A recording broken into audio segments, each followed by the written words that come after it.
नमस्कार मेरे प्रिय दर्शकों, मैं आपका दिल से स्वागत करती हूँ हमारे महाभारत युद्ध श्रृंखला के इस विशेष भाग में, जहां आज हम जानेंगे कुरुक्षेत्र युद्ध के चौथे दिन की संपूर्ण घटनाएं। अगर आपने पहले 3 दिन की कहानियां नहीं देखी हैं, तो कृपया पहले उन्हें जरूर देखें। उनकी लिंक हमारे डिस्क्रिप्शन में दी गई प्लेलिस्ट में है। ये आपको संपूर्ण युद्ध का सही परिप्रेक्ष्य देने में मदद करेगा। तो चलिए आरंभ करते हैं चौथे दिन की कथा, एक और रक्तरंजित और घटनाओं से भरा दिन। सूर्यदेव के उदय होते ही दोनों सेनाएं पुनः सज-धज कर युद्ध भूमि में उतरी। चौथे दिन की शुरुआत भीषण नगाड़ों और शंखनाद से हुई। कौरवों की सेना की अगुवाई इस दिन भीष्म पितामह ने की। वहीं पांडवों की ओर से युधिष्ठिर ने अपनी सेना को सजग किया।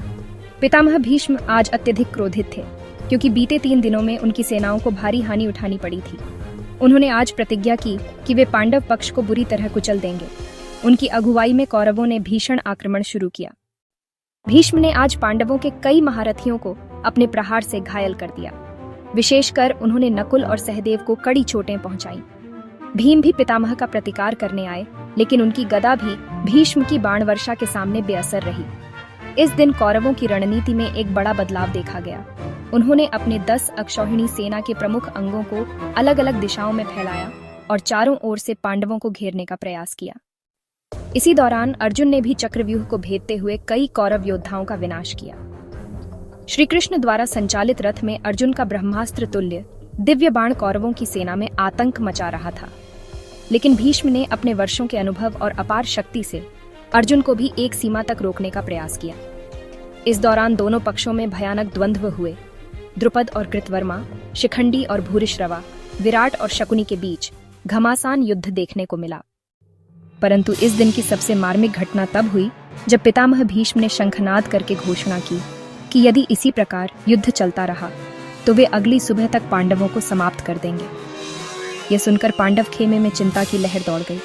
युधिष्ठिर ने श्री कृष्ण से सलाह ली और वहीं तय हुआ कि 5वें दिन से शिखंडी को भीष्म के सम्मुख लाया जाएगा, क्योंकि भीष्म शिखंडी को स्त्री स्वरूप मानते हैं और उन पर अस्त्र नहीं उठाते।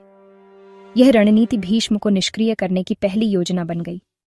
दिन ढलते ढलते युद्ध का स्वरूप और भी भयावह होता चला गया। मृत योद्धाओं के शवों से युद्ध भूमि रक्तरंजित हो चुकी थी और संध्या की वेला में दोनों सेनाएं थकी और क्षत विक्षत अवस्था में शिविरों की ओर लौटीं। परस्पर दोनों पक्षों ने इस दिन को अपने अपने दृष्टिकोण से जीत हार के मिश्रित भाव में देखा। तो यही था चौथे दिन का संपूर्ण वर्णन। एक दिन जिसमें न सिर्फ तलवारें और बाण बोले, बल्कि भविष्य की योजनाओं की नींव भी रखी गई। आशा करती हूँ आपको आज की यह कथा पसंद आई होगी। कृपया हमारे चैनल को सब्सक्राइब करें और बेल आइकन दबाएं, ताकि आप 5वें दिन की कथा को सबसे पहले देख सकें। धन्यवाद। फिर मिलेंगे युद्ध के 5वें दिन की अद्भुत और रहस्यमयी घटनाओं के साथ। तब तक के लिए बने रहिए हमारे साथ। जय श्री कृष्ण।